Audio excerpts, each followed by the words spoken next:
Hello, welcome to Jules Says. I'm Julie. I'm back at work this week and thankfully working 100% remotely.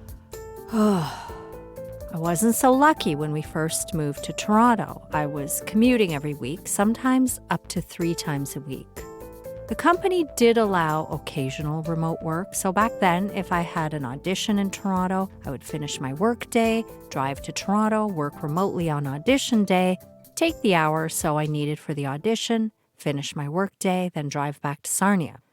A few times, I would arrive home to a message to come back the next day, so I would just get in my car and drive back.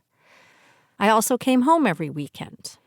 We had rented a shabby little basement apartment 2 doors down from our house, so Abe had a warm place to eat, sleep, and shower while the house was torn down to the masonry and rebuilt.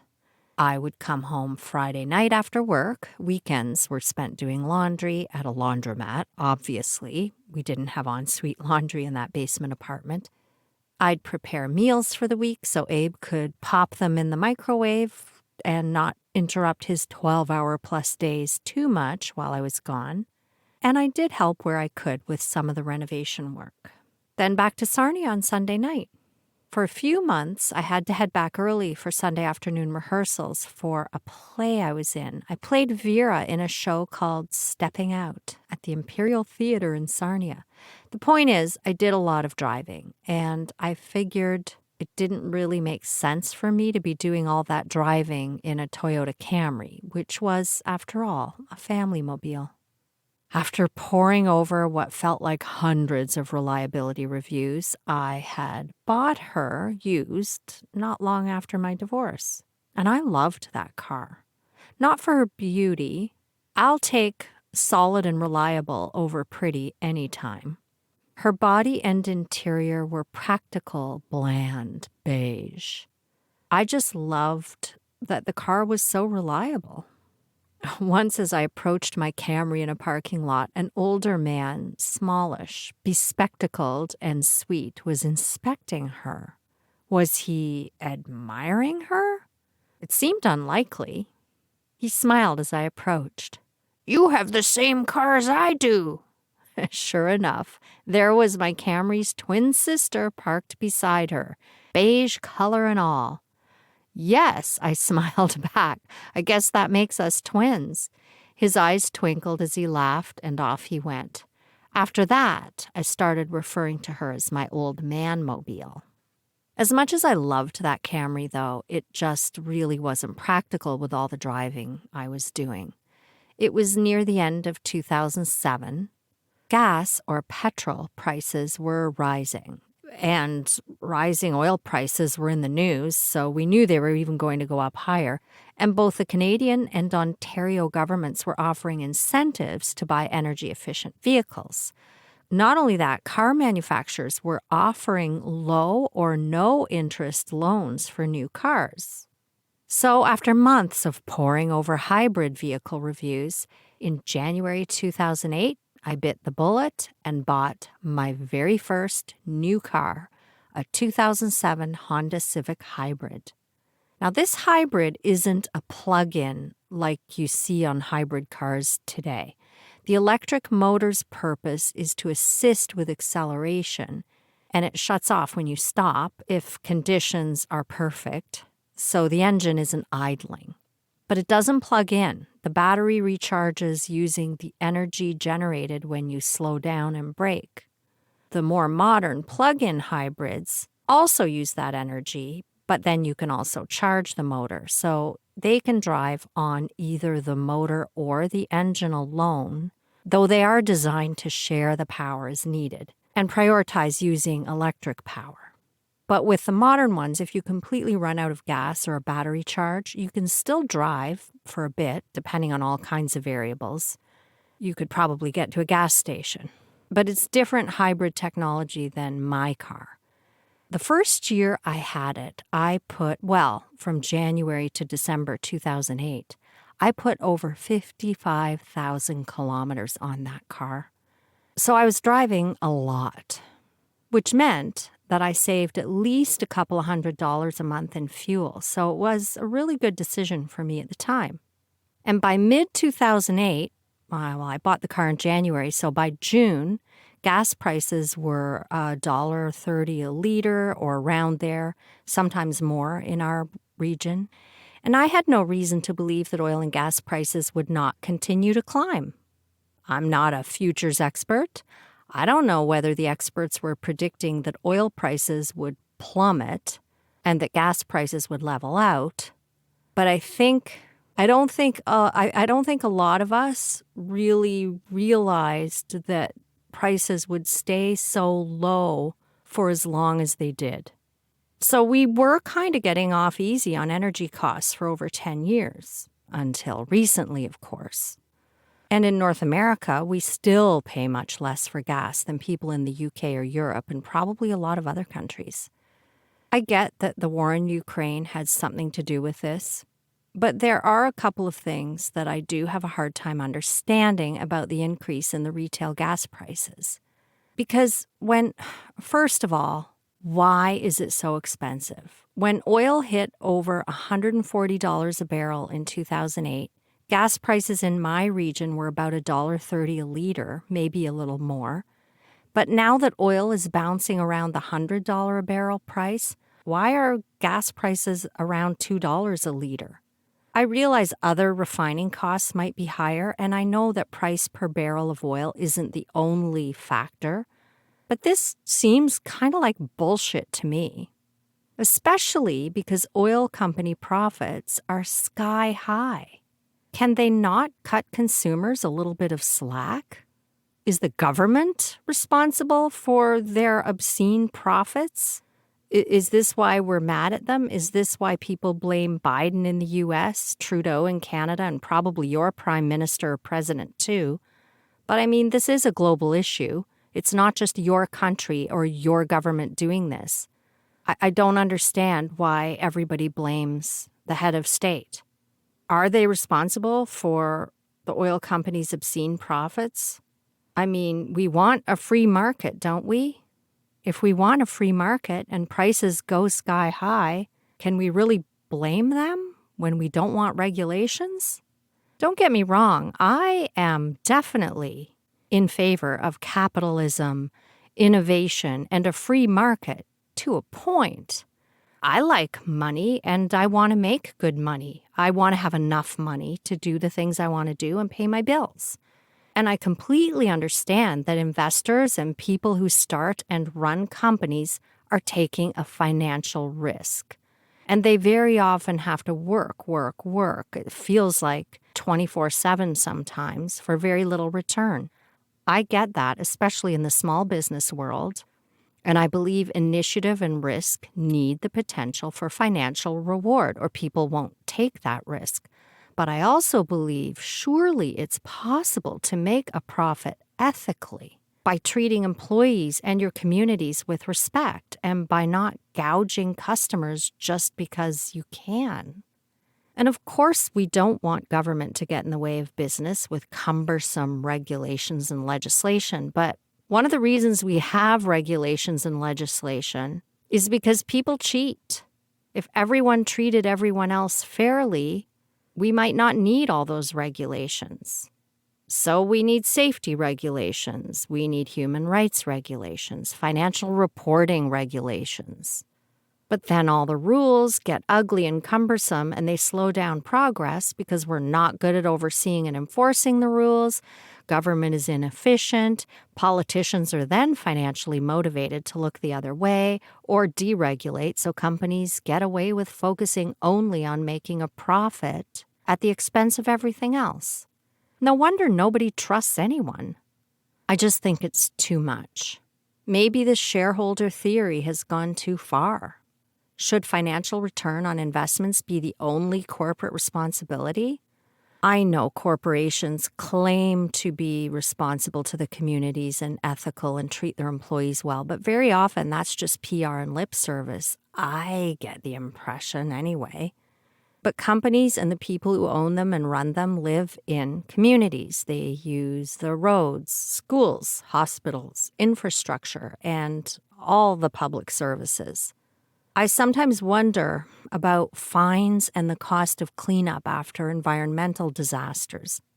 Is it less expensive to just let shit happen and then clean up the mess and pay the fine than it would be to prevent the disaster in the first place?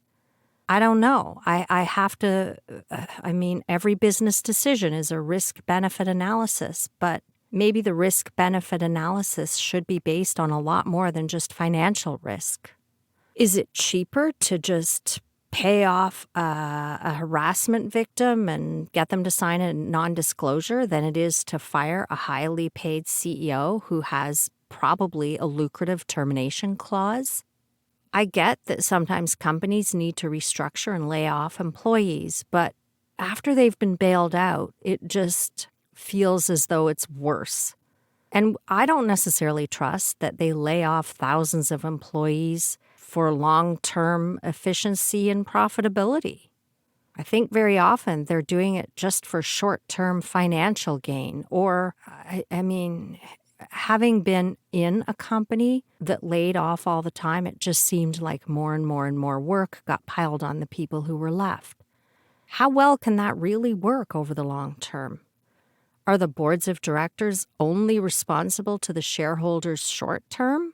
Don't they care about the future shareholders or the long-term viability of the business? I don't know. I'm not an MBA. I'm not an economist. And I realize these questions are very complicated. But again, because we can't trust people to do things ethically, we're always wondering. Maybe people were foolish to ever trust them and we're just getting smarter. I don't know. Then there's the argument that we won't transition to clean energy until fossil fuel energy is too expensive. But unfortunately, the lowest income people are the ones who suffer the most. They can't afford to buy electric vehicles or solar panels or upgrade their insulation, windows, and heating systems, so what are they going to do? They have no choice but to just keep paying and paying as the cost of heating and driving and everything else keeps going up. And if they can't afford to pay, what are they going to do? I've heard stories about people who just won't turn on the heat. They pile on winter clothes indoors, or they ride the buses just to keep warm. That's pretty sad in wealthy Western societies when people have to do that. And the price of fuel affects everything. One graph I was looking at showed that 64% of the increase in food prices is due to fuel costs. It's getting so hard for so many people, and winter, of course, is going to make it even more difficult. So yeah, I wonder about the long-term game plan for oil companies. They seem to be investing more in share buybacks and shareholder dividends than capital investments for future improvements. I don't know. Maybe they're smart. Maybe they're shoring up profits and reducing capital spending in anticipation of future transition to clean energy. It just seems to me that maybe corporate profits and CEO compensation have gotten a little too obscene. So maybe we shouldn't blame the government entirely for inflation and social unrest, or the human beings who want to be paid well to do a job.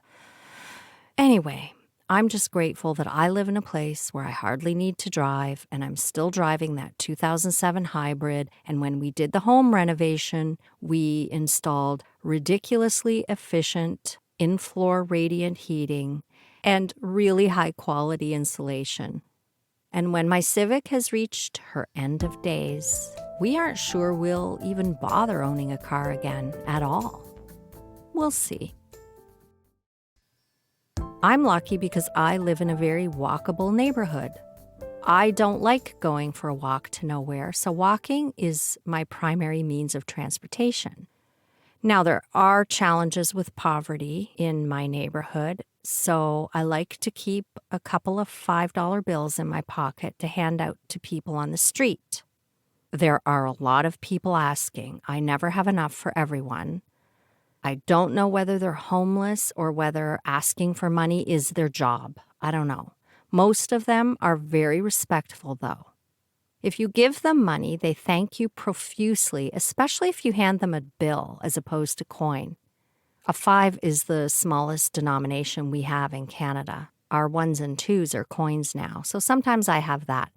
And if you walk by and give them nothing, they usually say nothing, or maybe they just say God bless or have a nice day.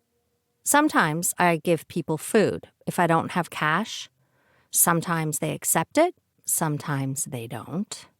There's one guy who walks around Bloor Street who will approach and ask you to buy him some lunch, and then he just tells you what he wants from this restaurant. You go in and get it for him.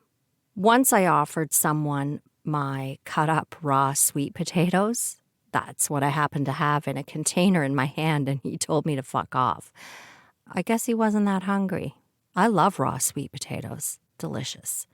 Years ago, when Joanne was on a class trip to Toronto, she bought a man on the street a submarine sandwich, then sat down with him, and they both ate together. I wouldn't necessarily recommend that. I'm still careful. After all, we don't know what they're like or what they're on or what might suddenly set them off. I've learned to be aware of my surroundings and wary of all men when I'm in public, even the naked guy lying on the sidewalk in front of the documentary theater. You just learn that you have to be, even though most of them are fine. There used to be one guy in the neighborhood who wore a sandwich sign. It has straps that you wear over your shoulder and then a sign on the front and back. And it said something like, all donations appreciated, as he went around picking up garbage. I would chase that guy down to give him money when I had it because he's doing an actual job that needs to be done. Same with a young lady who used to busk in front of the local liquor store. Just doing her job, entertaining the people. And if you didn't have money and you happened to be going into the liquor store to get something with your credit card, she was happy to accept a beer on a hot day in lieu of cash. The poor thing, though, had very fair skin and auburn hair, and my God, I used to look at that sunburn and think, geez, I just need to bring her some sunscreen, and then I would forget. I haven't seen her in a few years, though, so I hope she's okay. I don't appreciate the squeegee kids who approach your car at a red light, though. I feel a lot more comfortable with a general service, like the garbage or the busking, as opposed to a specific thing done for me. The obligation feels bigger, and I didn't ask for the service, so I find that off-putting. Then I feel like the asshole if I don't have any money to give them. There's one young woman who used to stand at the corner of Bloor and Bathurst calling out, "Pregnant and hungry, have a nice day. Pregnant and hungry, have a nice day." Oh my God, all I could think of was, if she really is expecting a baby, how the hell is she going to look after it?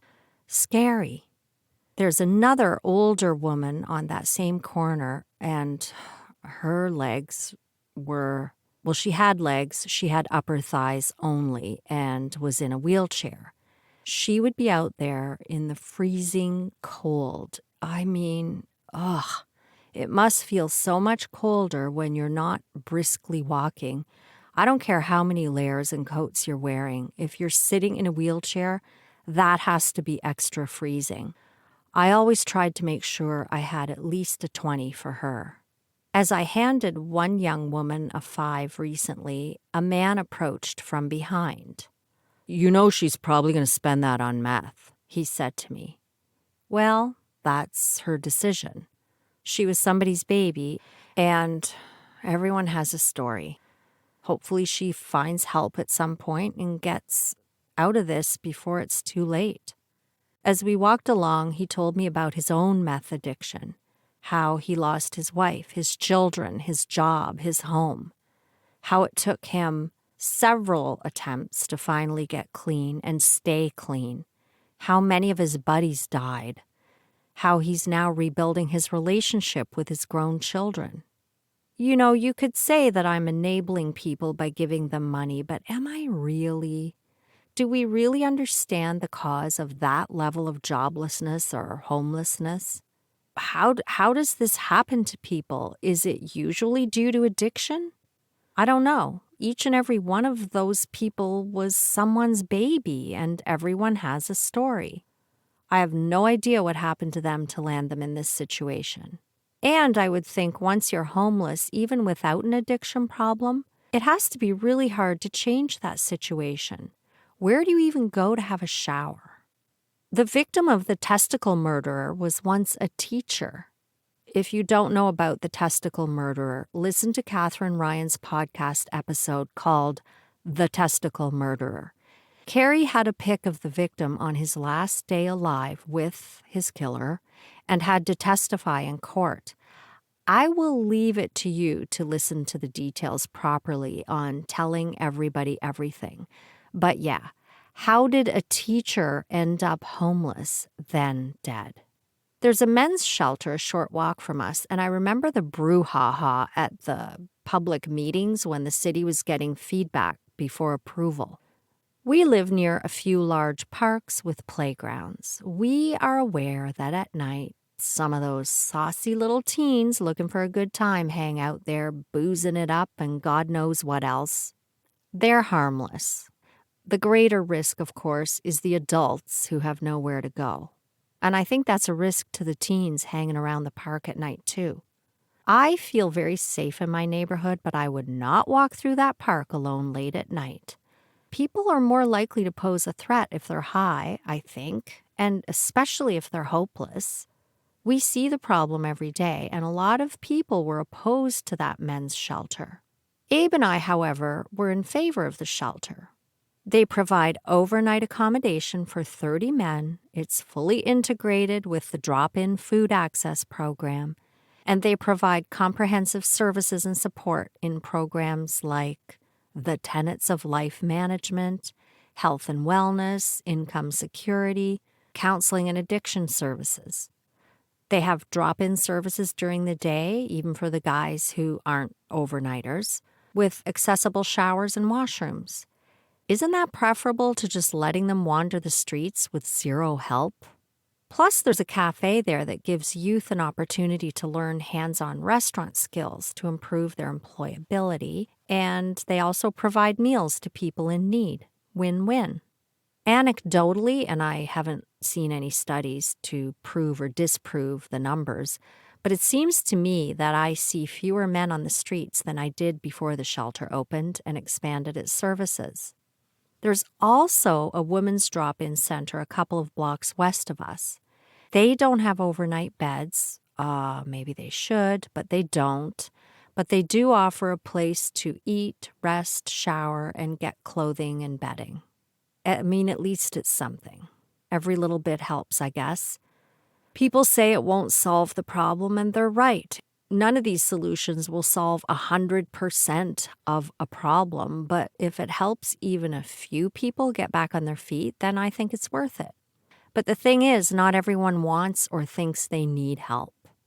The other day, as I was about to walk into a shop, I could hear some guy yelling, "Shut the fuck up, you fucking bitch," which, honestly, I didn't give a second thought. This isn't uncommon in my area, and I never feel threatened. But suddenly, yelling, he accosted me as I was about to go into the shop. "Shut the fuck up, you fucking bitch, you fucking faggot." My first thought was, dude, faggot? Really? And I wasn't even saying anything. My back was against the door, and he was right in my face. But then he kicked my old lady cart. So you talk about fight, flight, or freeze. I just froze. I just stared at him, making full eye contact, calmly, wordless. Then he ran off. I wonder if he thought I was someone else. I have to admit, though, that incident kind of unnerved me. I told Abe about it later, and his first response was, "That guy's lucky I wasn't there." He probably wouldn't have done that if you were there, because Abe walks through the world without giving a second thought to whether or not he's safe. When Joanne and Richard were visiting in the summer, we went to Ripley's Aquarium.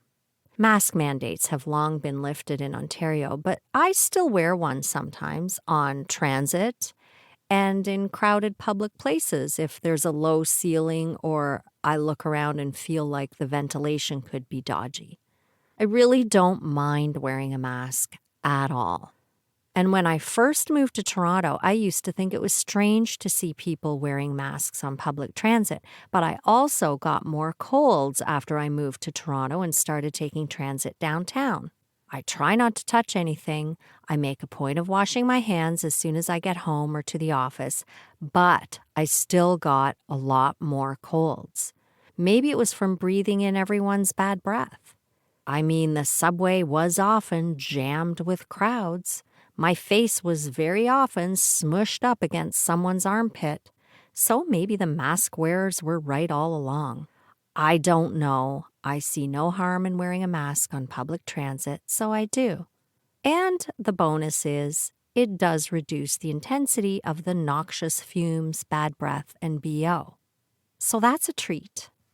Anyway, I was wearing a mask in the underground low area of the aquarium. I wasn't the only one. I would say maybe 20% of people were also wearing masks. There were quite a few. And there are a lot of elderly people with their families. You know, the aquarium is a family thing. As I stood back to allow little ones, including Richard and Joanne, to get a closer look at one of the displays, a man approached me.